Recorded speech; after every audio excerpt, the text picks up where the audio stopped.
Okay. Hong Kong USD President, French CG, EU Ambassador, dear friends. Thank you for holding this meaningful event. It's timely. 5 years ago, I was in Paris as part of the China delegation to attend the COP21. So today, I think I would like to share with you what Hong Kong have been doing before the Paris Agreement and what we are going to take climate actions in the coming time. It's okay. May I start with 2014? Okay.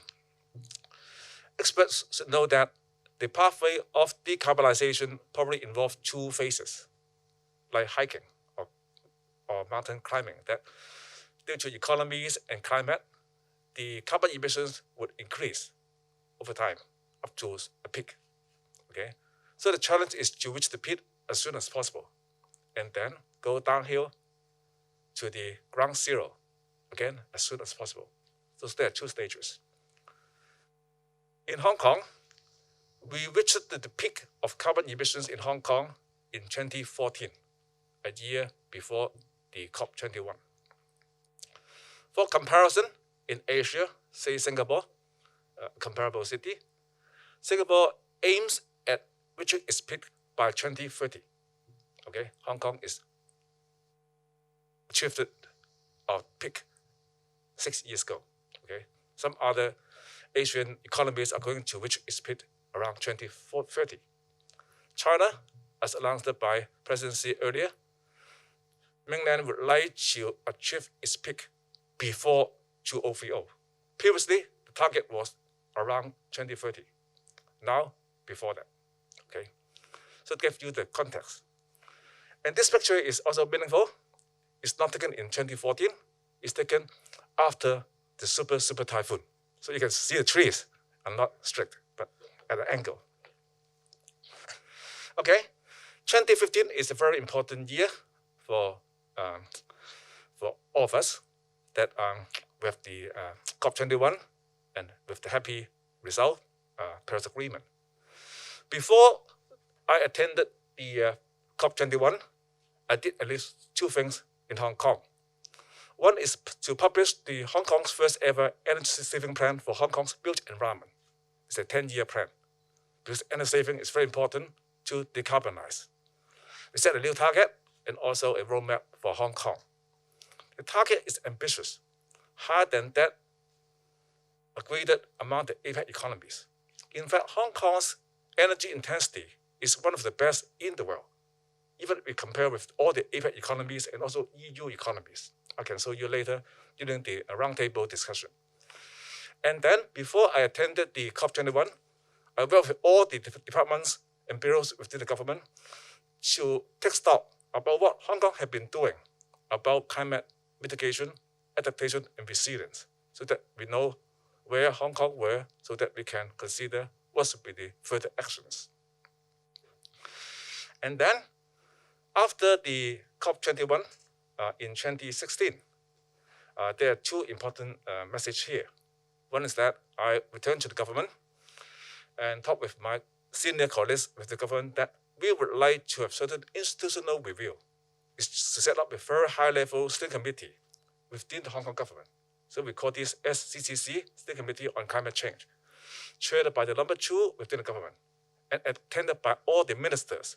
Okay, not only the environment, but also on development, on finance, on education, so that we can work together to formulate Hong Kong's climate action plan. At the same time, this teapot, a very beautiful picture, shows Hong Kong's first waste-to-energy facilities in Hong Kong that help not only to reduce Hong Kong's landfill burden, but also can generate renewable energy to reduce Hong Kong's carbon footprint. Incidentally, it's led by a French consortium and designed by a French architect. So you can appreciate the romantic curve in this facility. It's a welcomed facilities in Hong Kong, demonstrate that waste-to-energy facilities could be a good and green facilities and enjoyed by people. There's a very famous spa, Free for All, that turned the waste-to-energy heat to warm the spa water. And people can go there to take spa for free. Okay, take time to go there. And then in 2017, under the leadership of the SCCC, Hong Kong published our Climate Action Plan 2035, set out a new target and also timeline, covering not only mitigation, but also adaptation and resilience. At the same time, we launched a 40 partnership program. Partnership is very important, not only among countries, between cities, but also between all the major energy consumers in Hong Kong. 40 is actually inspired by Paris Agreement, because Paris Agreement set out target and timeline, transparency, and togetherness, so that we can address the challenge about climate change. So it's a mini version. So we ask all the major energy consumers in Hong Kong, Airport Authority, MTR, all the big developers, and also the government itself, set the respective 40. Okay, so it's a good meeting. We organized the event in the government house so that we all agree to set the 40s for Hong Kong, so that we can help to accelerate decarbonization in Hong Kong. That will cover both the energy saving in new and existing buildings in Hong Kong. And then a year later, again, two major highlights here. One is about that it was the time for us to have the new agreement or scheme of control agreement with the two big power companies in Hong Kong. And we took the opportunity, based on the Paris Agreement, to make it the greenest ever agreement with the power companies, so that we can help to decarbonize Hong Kong as soon as possible. There are many features, but I would like to highlight one of the features we call the FIT, the feed-in tariff, is that if you can install the solar panels or wind turbine in your private sector buildings, then you can get the incentive. And Hong Kong UST is one of the best examples. They are going to install the largest PV roof in Hong Kong, and they earn the FIT. So demonstrate the technologies and also the cost benefit. Thank you, USD. And the good news is that before the FIT, only about 200 private sector projects with solar panels in Hong Kong. But by now, more than 12,000 applications in Hong Kong. If they are going to be realized very soon, they can power all the homes in Tai Kwu Shing. Tai Kwu Shing is one of the largest residential estates in Hong Kong. But not only one Tai Kwu Shing, actually 3 Tai Kwu Shing, with the 2 years achievement under the FIT program. And mentioned by Ross Francis, green finance is very important. So 2 years ago, the government launched our first ever government green bond, and also support to other green finance initiatives in Hong Kong, so that we can amplify or maximize the benefits of Hong Kong as a finance center in the environmental aspect. And this is the report just published earlier this year to summarize what we have been achieving for the government green bond projects. And then a year later, 2 highlights here. One is that the government would like to do more. So we update our government's internal green energy target. That's ambitious. According to the 40 spirit, is we set 5-year timeline to improve Hong Kong's government's energy performance by 6%. All departments to work together, and that will cover not only government buildings, but also all the infrastructure, highways, drainage services, and water supplies, and also cover not only the energy saving, but also renewable energy. This picture shows an example that given Hong Kong's land constraint, we float the solar panel on the reservoirs, on the water bodies, so that we can maximize Hong Kong's local renewable energy. And again, incidentally, the product, the floating components, is a French product that help Hong Kong to improve the decarbonization measures. And the small picture shows a very important step. According to the Paris Agreement, that economies should have the review every 5 years. And Hong Kong government took a bottom-up approach.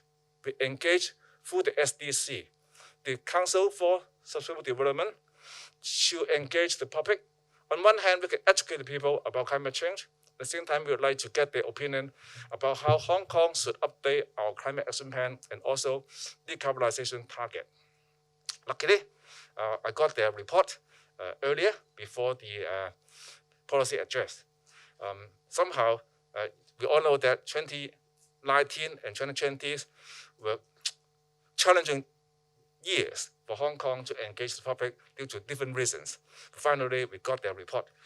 And based on that report, we made at least two things this year. As mentioned earlier, the policy address announced that Hong Kong would set a new pledge, is the carbon neutrality before 2050. It's not easy. There are challenges in different economies, but I think that it's very important for Hong Kong to be one of the few leading cities in Asia with these ambitions. And then we can set an example so that we can all work together to address the challenge of climate change. And yesterday, we launched our new program we call the Green Tech Fund, is to promote more innovation and technologies relevant to decarbonization and other environmental aspects like air quality and others. So I would like Hong Kong USD, President and your friends, to make the best use of this Green Tech Fund to help Hong Kong to work with the academia, companies, so that we can have more innovation to address the climate change challenges. This is the second last slide that I said earlier that we would update Hong Kong's climate action plan. The current one is up to 2030 only, so we'll work with the relevant departments, and also we welcome ideas from other stakeholders so that we can update our climate action plan not only on mitigation, but also on adaptation and resilience. And before the Hong Kong Climate Action Plan 2050, we'll also launch Hong Kong's first ever electric vehicle roadmap, because mobility accounts for about 20% of Hong Kong's carbon footprint. So it's very important to promote a greener mobility and transportation in Hong Kong.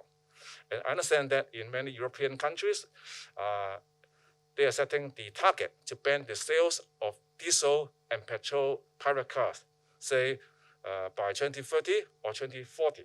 So probably through this roadmap, Hong Kong would announce our target date to ban the sales of those conventional private cars. In fact, Hong Kong, through other initiatives, have already banned diesel private car new sales in Hong Kong already. So the next is to ban the conventional petrol private cars and similar vehicles by a certain deadline. So to conclude, thank you. I think it's a very meaningful event today. So I hope with your support, Hong Kong can work together with you to achieve carbon neutrality before 2050. Thank you.